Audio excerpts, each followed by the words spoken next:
Continuando con el tema de las estadísticas, tenemos una parte fundamental que sería la organización de los datos.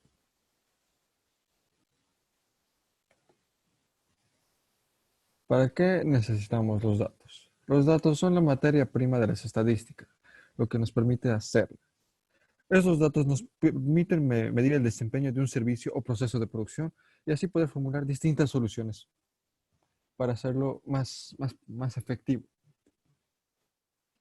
Existen distintas técnicas para recolectar datos. Una de ellas sería la encuesta, que consiste en un cuestionario con varias preguntas que al final las respuestas son tabuladas para así tener una visión general de lo que la gente piensa sobre una situación en específico. Después tenemos una entrevista. Es mucho más flexible que la encuesta, ya que el entrevistador puede dialogar directamente con una persona y así conocer más a fondo la opinión de la persona. También tenemos la observación. Existen dos tipos de observación. La experimental, que es donde uno interviene en el proceso, por ejemplo, sería la investigación sobre una medicina, y la no experimental, que consiste en trabajar con los datos que uno tiene, que sería como analizar el tráfico o, o otros procesos similares. ¿Por qué hay que organizar los datos? Es necesario organizarlos porque así sabemos cuáles datos son útiles y cuáles no. Porque al deshacer este proceso y descartar los datos que no me sirven, podemos obtener resultados más precisos. Y además, al hacer este proceso de organizarlos y la investigación, nos ayuda a entender la causa de ciertas situaciones. Para organizar los datos existen varios métodos. Uno de ellos sería la frecuencia así. Aquí tenemos varios números que no sabemos cuáles son. Lo primero que hay que hacer es localizar el número más chico y más grande, que en este caso serían el 20 y el 35.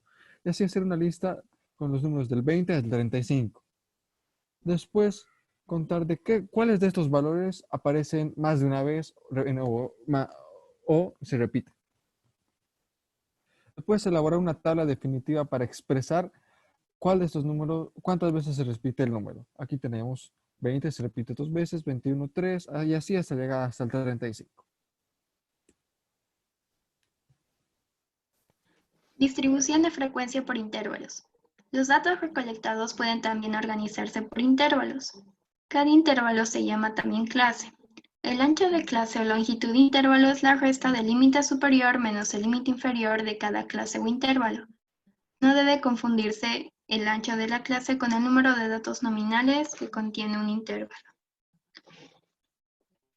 Como se vio en el ejemplo anterior, en este caso se va a ordenar y construir una tabla de frecuencias con 4 intervalos del siguiente conjunto de datos recolectados que ya se vio. Entonces, como hay 16 datos nominales y se piden 4 intervalos, simplemente se dividen, por lo que cada intervalo incluirá 4 datos nominales, como la muestra la siguiente tabla. En total son 36. Después se cuentan cuántos datos nominales existen dentro del conjunto. En este caso hay 16.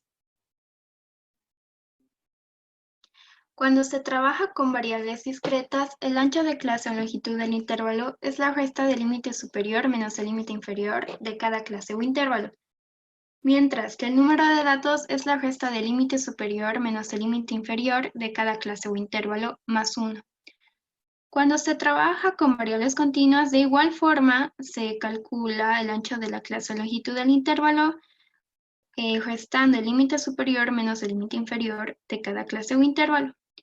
En cambio, el número de datos no es posible calcular, ya que contiene en el intervalo valores intermedios. A la organización de estos datos recolectados en tablas por intervalos se le llama distribución de frecuencias por intervalos.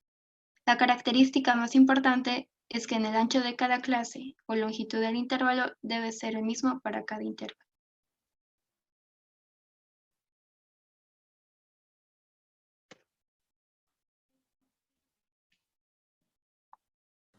Bueno, ahora yo les hablaré de las frecuencias acumuladas. Para esto hice una tabla con los alumnos de la UPB. Como podemos ver aquí, la tabla se trata de los alumnos de la UPB, donde los datos son de los alumnos de cada carrera. El número de alumnos vendrían a ser la frecuencia, porque son las veces que se repiten cierta cantidad de datos. Como podemos ver aquí, hay 20 alumnos en ingeniería financiera, 24 en administración de empresa y así sucesivamente. Las frecuencias absolutas vendrían a ser la repetición de las frecuencias. Y entrando ya a lo que es frecuencia acumulada, esto vendría a ser la suma del dato actual y el dato anterior. En el primer dato no podemos sumar nada, entonces simplemente lo copiamos, pero ya en el siguiente ya se empieza a ver la diferencia, donde sumamos el dato actual, que serían los 24 alumnos, más el dato anterior, que serían los otros 20. Ahí serían los 44 alumnos. Y así sucesivamente. Para saber que hicimos un buen cálculo, el último dato nos tiene que salir igual al total de las frecuencias absolutas. También hay dos tipos de frecuencias acumuladas. Están las frecuencias absolutas acumuladas, que es lo mismo que la anterior tabla.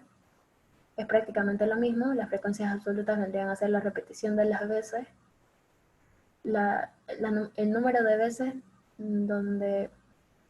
que se repite nuestros datos, y las frecuencias absolutas acumuladas vendrían a ser la suma del dígito actual más el dato anterior. Y como podemos ver aquí también, el último dato es igual a la sumatoria de todas las frecuencias absolutas.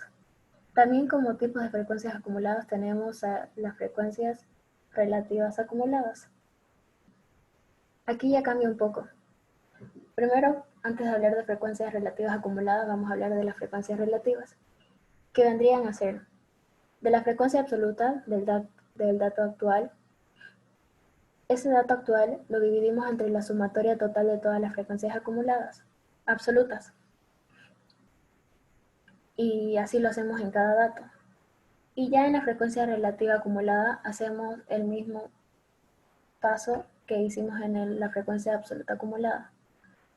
Sumamos el dato actual más el dato anterior y así sucesivamente. Algo que aclarar o que tomar en cuenta es que toda la frecuencia relativa siempre tiene que ser igual a 1.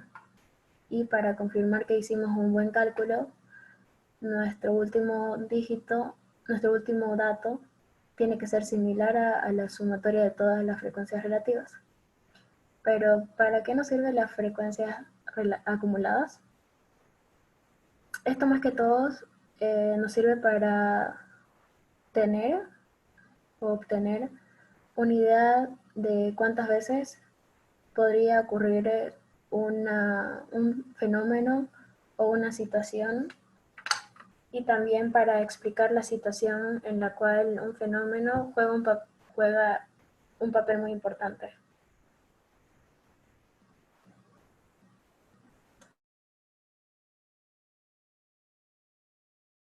Ahora yo les voy a hablar sobre los porcentajes acumulados.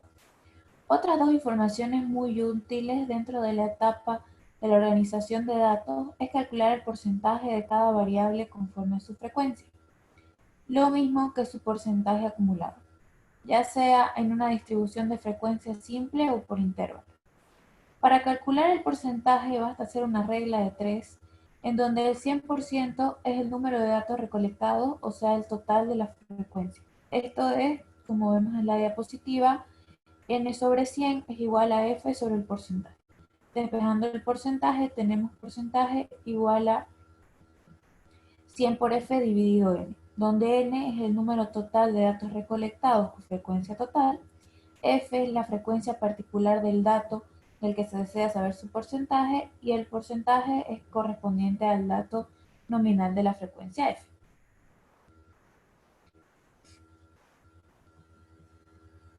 Aquí tenemos una tabla donde para llenarla con todos los datos debemos empezar añadiendo una columna que exprese los porcentajes de cada dato y sus porcentajes acumulados.